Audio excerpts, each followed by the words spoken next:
constant innovation, unparalleled education, groundbreaking global business education you'll find only at Oxford College of Business. That's because all we do, all we are, is business education. Cyclone OCKHI has once again changed its trajectory.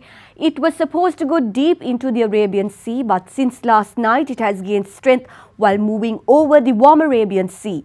Cyclone OCKHI is now expected to make landfall in northern India later next week. We need to watch close that will gain more strength and might develop into a Category 1 storm prior to landfall. To tell you more about the situation following the inclement weather brought on by Cyclone OCKHI, government authorities are continuing rescue operations in affected areas. However, people are requested to remain vigilant as the rainy weather conditions are likely to continue tomorrow as well. The Marine Corps and the Rapid Response Rescue and Relief Units of the Sri Lanka Navy are engaged in relief missions in Kalutara and Matugama. The Disaster Management Centre says all stakeholders are working to dispatch relief missions and services around the clock.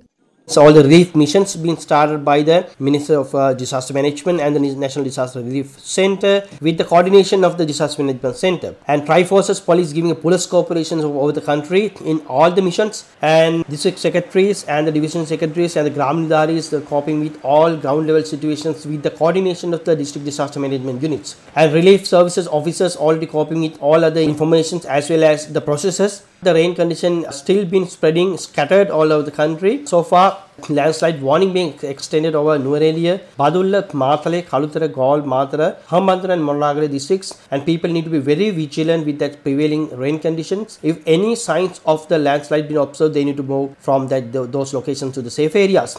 Although landslide warnings remain in effect, red alerts issued by the National Building Research Organisation for several areas in the districts of Ratnapura, Kalutara, Galle, Matara and Badulla are lifted.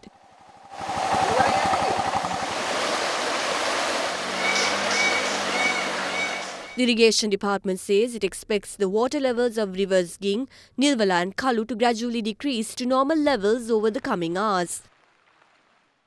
Meanwhile, the Sinol Electricity Board was able to restore the electricity grid in the Kalutara district, which suffered breakdowns due to severe weather. We hope to list out and address isolated cases of power outages at Gramaladari level. We have also implemented a special mechanism for public places. With everyone's support, we hope to bring the situation back to normal within 24 hours.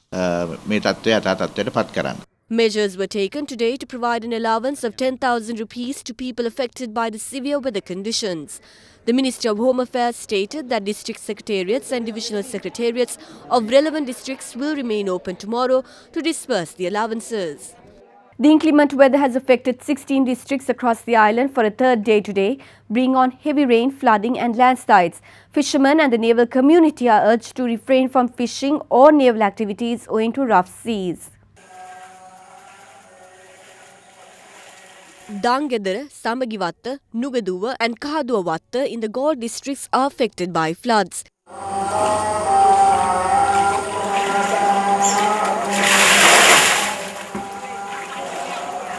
A minor flood situation prevails in the Baddegama area, and even though water levels are on the decrease, the Irrigation Department advises people from Baddegama to Gintoto to be on alert.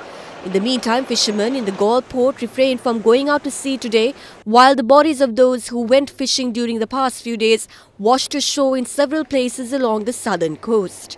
The body of a 29-year-old Ukrainian national was also found along the Modara beach.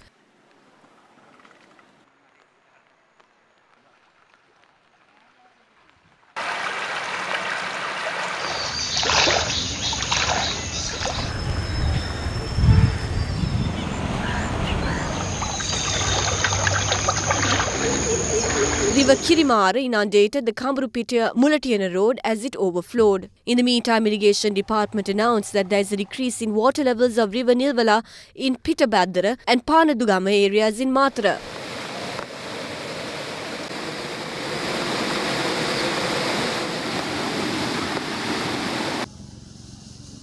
Heavy rains meanwhile washed away debris in the Castle Ray Reservoir.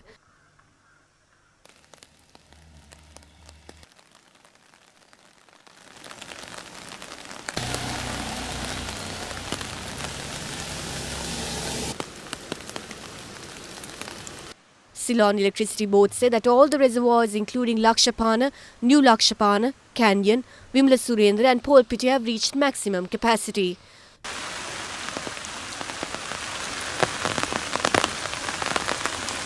Meanwhile, the cultivations of Agrapatana, Dayagama, Bhagavantalava, Norwood have sustained damage owing to the prevailing inclement weather. A tree fell onto a building in Panadura Royal College.